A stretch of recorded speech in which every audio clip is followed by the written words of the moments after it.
바울은 고린도후서 1장 3절에서 하나님을 모든 위로의 하나님이라고 말했습니다. 여러분께서도 하나님의 위로를 충분히 받고 계십니까? 만일 그렇지 않으시다면 분명히 원인이 있을 것입니다. 제가 믿기로 그 원인은 아이러니하게도 주로 위로만을 구해오셨기 때문일 수 있을 것입니다. 하지만 여러분, 하나님의 자녀로 살아간다는 것이 무엇일까요? 그것은 내가 당장 하나님께 위로받는 것 말고도 하나님께서 나에게 요구하시는 것에도 관심을 기울이는 삶을 의미할 것입니다. 그런데 저는 하나님의 그 요구는 무엇보다 그분의 자녀들이 자라나는 것이라고 믿습니다.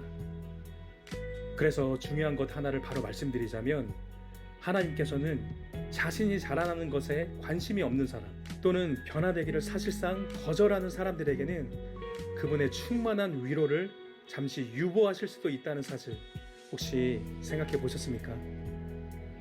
만일 여러분이 부모라면 이제는 마땅히 어른스러워져야 할 자녀가 자라나기를 거부하면서 주로 우쭈쭈 해주기만 원한다면 진정한 부모의 역할이라는 측면에서 여러분은 어떻게 하시겠습니까? 그저 계속 우쭈쭈 달래주기만 해주시겠습니까? 아니면 그것을 잠시 유보하고 자녀가 자라나도록 훈계하시겠습니까? 당연히 후자일 것입니다. 마찬가지로 하나님께서도 우리의 아버지이십니다. 따라서 하나님께서도 때로는 자녀들을 향한 부성애를 억제하시고 그분의 위로를 유보하실 때가 있다는 것을 저와 여러분이 깨달을 필요가 있을 것입니다. 그런데도 부족한 제 자신을 포함하여 정말 많은 사람들이 이것을 놓치는 것 같습니다. 그래서 단지 내가 위로받기 위해 말씀 듣고 기도하고 단지 기도 응답받기 위해 신앙생활을 한다는 것입니다. 하지만 그렇게 온통 초점이 나인 신앙생활을 할수록 어느 순간부터 하나님의 충만한 위로로부터 더욱 멀어지곤 한다는 것입니다.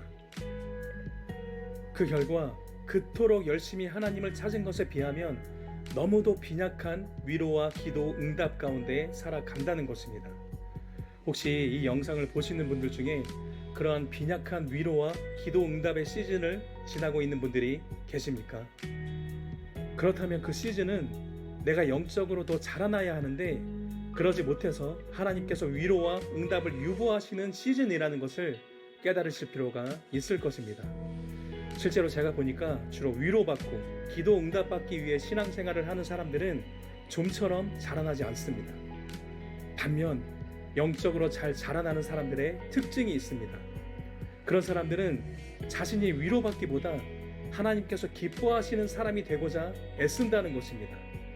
신앙생활의 초점이 단지 내 위로, 내 기도 응답, 나가 아니라 이미 받은 은혜와 사랑에 감격해서 이제는 하나님의 뜻을 이루어드리는 것에도 관심을 기울인다는 것입니다.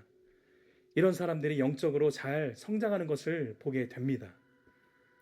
그리고 정말 중요한 것은 바로 이런 사람들에게 하나님의 충만한 위로와 더 많은 기도 응답이 주어진다는 사실입니다.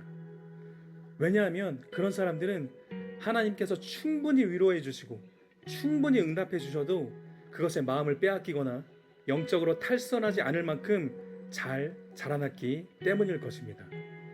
그래서 위로와 응답은 덤으로 따라오게 된다는 것입니다. 그러니 여러분, 무엇을 위해 신앙생활을 하는 것이 더 큰 이득이겠습니까? 그러므로 당장 오늘부터 이것을 위해 신앙생활을 하시는 저와 여러분이 되시기를 축복합니다.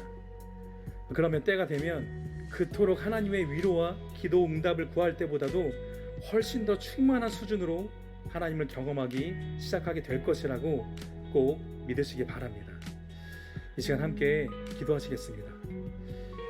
좋으신 하나님, 감사드립니다.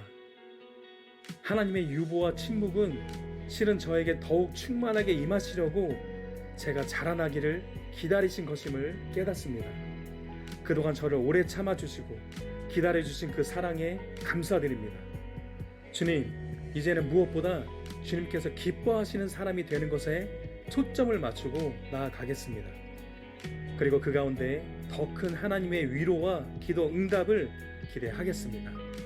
그런 저와 항상 함께하여 주시옵소서.